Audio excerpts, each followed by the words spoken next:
Day 91, April 1st, and today we're going to go through Judges chapter 3, verse 31 through chapter 6, and this is approximately 1235 BC. After Ehud came Shamgar, son of Anath, who struck down 600 Philistines with an ox goad. He too saved Israel. Again the Israelites did evil in the eyes of the Lord, now that Ehud was dead. So the Lord sold them into the hands of Gideon, king of Canaan, who reigned in Hazor. Sisera, the commander of his army, was based in Harosheth Hagoyim. Because he had 900 chariots fitted with iron and had cruelly oppressed the Israelites for 20 years, they cried to the Lord for help. Now Deborah, a prophet, the wife of Lapidoth, was leading Israel at the time. She held court under the palm of Deborah between Ramah and Bethel in the hill country of Ephraim, and the Israelites went up to her to have their disputes decided. She sent for Barak, son of Abinoam, from Kadesh in Naphtali, and said to him, "The Lord, the God of Israel, commands you, go take with you 10,000 men of Naphtali and Zebulun, and lead them out to Mount Tabor. I will lead Sisera, the commander of Jabin's army, with his chariots and his troops to the Kishon River, and give him into your hands." Barak said to her, "If you go with me, I will go, but if you don't go with me, I won't go." "Certainly I will go with you," said Deborah, "but because of the course you are taking, the honor will not be yours, for the Lord will deliver Sisera into the hands of a woman." So Deborah went with Barak to Kadesh. There Barak summoned Zebulun and Naphtali, and 10,000 men went up under his command. Deborah also went up with him. Now Heber the Kenite had left the other Kenites, the descendants of Hobab, Moses' brother-in-law, and pitched his tent by the great tree in Zaanannim near Kadesh. When they told Sisera that Barak, son of Abinoam, had gone up to Mount Tabor, Sisera summoned from Harosheth Hagoyim to the Kishon River all his men and his 900 chariots fitted with iron. Then Deborah said to Barak, "Go. This is the day the Lord has given Sisera into your hands. Has not the Lord gone ahead of you?" So Barak went down to Mount Tabor with 10,000 men following him. At Barak's advance the Lord routed Sisera and all his chariots and army by the sword, and Sisera got down from his chariot and fled on foot. Barak pursued the chariots and army as far as Harosheth Hagoyim, and all Sisera's troops fell by the sword, not a man was left. Sisera, meanwhile, fled on foot to the tent of Jael, the wife of Heber the Kenite, because there was an alliance between Jabin, king of Hazor, and the family of Heber the Kenite. Jael went out to meet Sisera and said to him, "Come, my lord, come right in. Don't be afraid." So he entered her tent, and she covered him with a blanket. "I'm thirsty," he said. "Please give me some water." She opened a skin of milk, gave him a drink, and covered him up. "Stand in the doorway of the tent," he told her. "If someone comes by and asks you, 'Is anyone in there?' say no." But Jael, Heber's wife, picked up a tent peg and hammer and went quietly to him while he lay fast asleep, exhausted. She drove the peg through his temple into the ground, and he died. Just then Barak came by in pursuit of Sisera, and Jael went out to meet him. "Come," she said, "I will show you the man you're looking for." So he went in with her, and there lay Sisera with the tent peg through his temple, dead. On that day God subdued Jabin, king of Canaan, before the Israelites, and the hand of the Israelites pressed harder and harder against Jabin, king of Canaan, until they destroyed him. On that day Deborah and Barak, son of Abinoam, sang this song.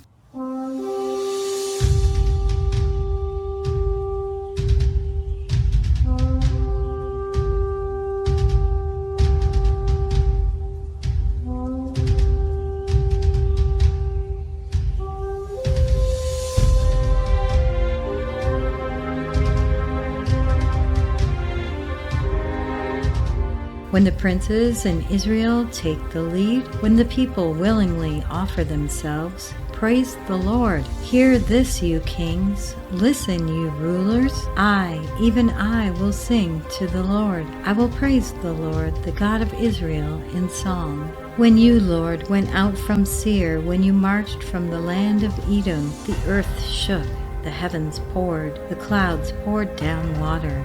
The mountains quaked before the Lord, the one of Sinai, before the Lord, the God of Israel. In the days of Shamgar, son of Anath, in the days of Jael, the highways were abandoned. Travelers took to winding paths. Villagers in Israel would not fight. They held back until I, Deborah, arose, until I arose, a mother in Israel. God chose new leaders when war came to the city gates, but not a shield or spear was seen among 40,000 in Israel. My heart is with Israel's princes, with the willing volunteers among the people. Praise the Lord. You who ride on white donkeys, sitting on your saddle blankets, and you who walk along the road, consider the voice of the singers at the watering places. They recite the victories of the Lord, the victories of his villagers in Israel. Then the people of the Lord went down to the city gates. Wake up,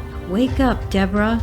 Wake up, bring out in song. Arise, Barak, take captive your captive son of Abinoam. The remnant of the nobles came down. The people of the Lord came down to me against the mighty. Some came from Ephraim, whose roots were in Amalek. Benjamin was with his people who followed you. From Machir, captains came down. From Zebulun, those who bear a commander's staff. The princes of Issachar were with Deborah. Yes, Issachar was with Barak, sent under his command into the valley. In the districts of Reuben there was much searching of heart. Why did you stay among the sheep pens to hear the whistling for flocks? In the districts of Reuben there was much searching of heart. Gilead stayed beyond the Jordan, and Dan, why did he linger by the ships? Asher remained on the coast and stayed in his coves. The people of Zebulun risked their very lives, so did Naphtali on the terraced fields. Kings came, they fought. The kings of Canaan fought.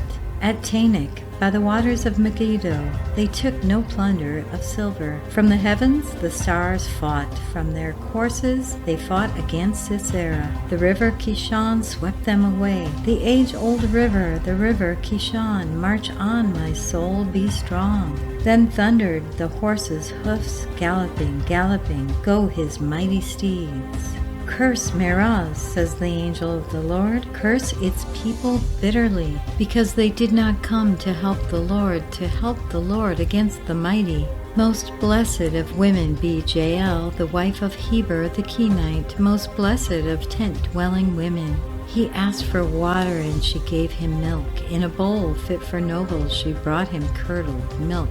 Her hand reached for her tent peg, her right hand for the workman's hammer. She struck Sisera, she crushed his head, she shattered and pierced his temple. At her feet he sank, he fell. There he lay. At her feet he sank, he fell. Where he sank, there he fell, dead.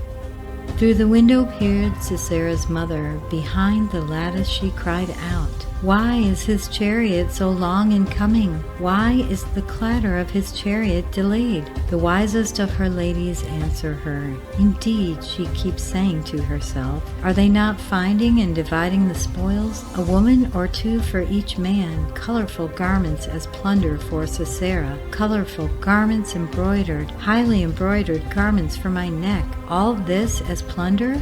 So may all your enemies perish, Lord, but may all who love you be like the sun when it rises in its strength.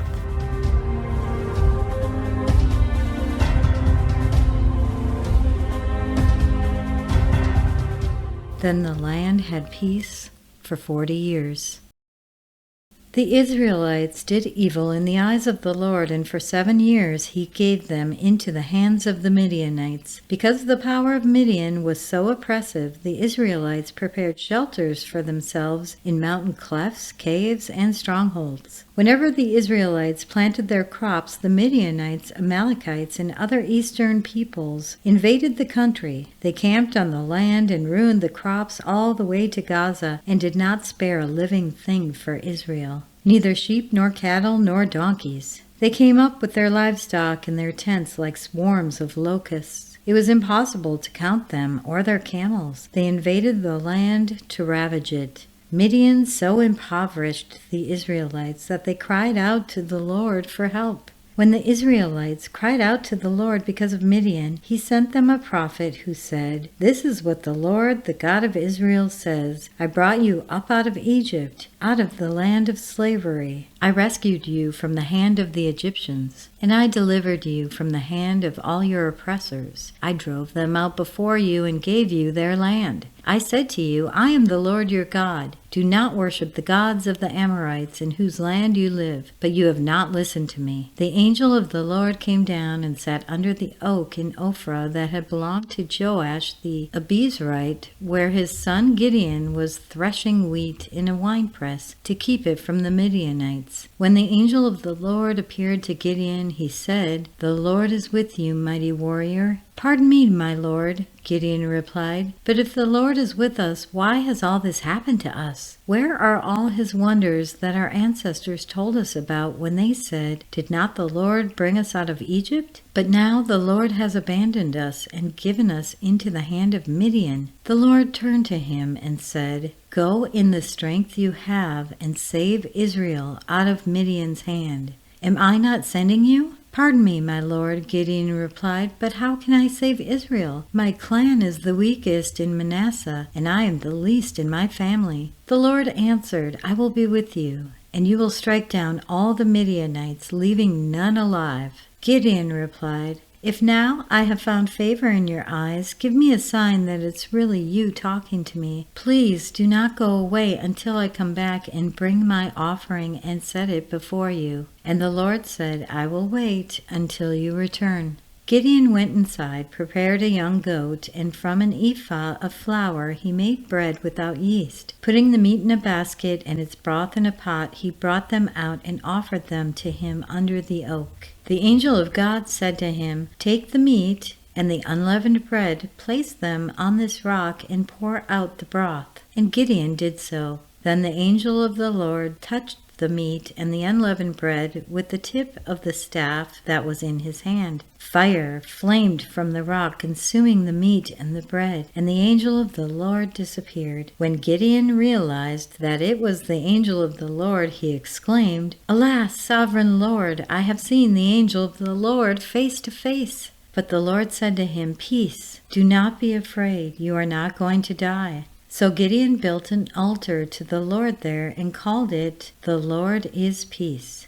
To this day it stands in Ophrah of the Abiezrites. That same night the Lord said to him, "Take the second bull from your father's herd, the one 7 years old. Tear down your father's altar to Baal and cut down the Asherah pole beside it. Then build a proper kind of altar to the Lord your God on top of this height. Use the wood of the Asherah pole that you cut down. Offer the second bull as a burnt offering." So Gideon took 10 of his servants and did as the Lord had told him. But because he was afraid of his family and the townspeople, he did it at night rather than in the daytime. In the morning, when the people of the town got up, there was Baal's altar demolished, with the Asherah pole beside it cut down, and the second bull sacrificed on the newly built altar. They asked each other, "Who did this?" When they carefully investigated, they were told, "Gideon, son of Joash, did it." The people of the town demanded of Joash, "Bring out your son, he must die, because he has broken down Baal's altar and cut down the Asherah pole beside it." But Joash replied to the hostile crowd around him, "Are you going to plead to Baal's cause? Are you going to save him? Whoever fights for him shall be put to death by morning. If Baal really is a god, he can defend himself when someone breaks down his altar." So because Gideon broke down Baal's altar, they gave him the name Jerubbaal that day, saying, "Let Baal contend with him." Now all the Midianites, Amalekites, and other eastern peoples joined forces and crossed over the Jordan and camped in the valley of Jezreel. Then the Spirit of the Lord came on Gideon, and he blew a trumpet, summoning the Abiezrites to follow him. He sent messengers throughout Manasseh, calling them to arms, and also into Asher, Zebulun, and Naphtali, so that they too went up to meet them.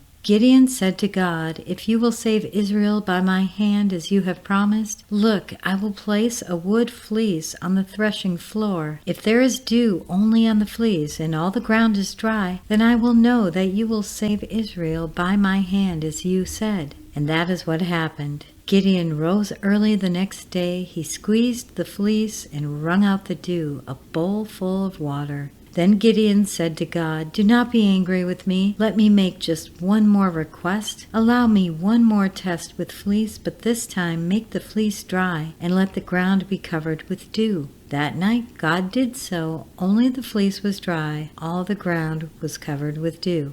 And that concludes today's reading. If you have thoughts to share or questions to ask, we do fellowship in Telegram and on the X community for the Chronological Bible Study. You can find links to those in the description. I really encourage everyone to ask questions. Don't hold back.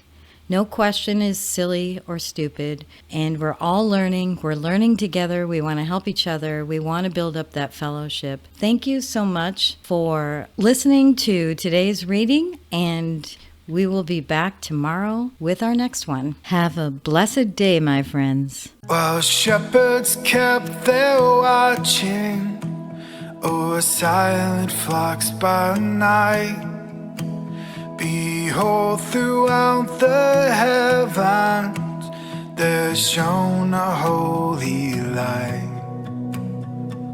Go tell it on the mountain, over the hills and everywhere.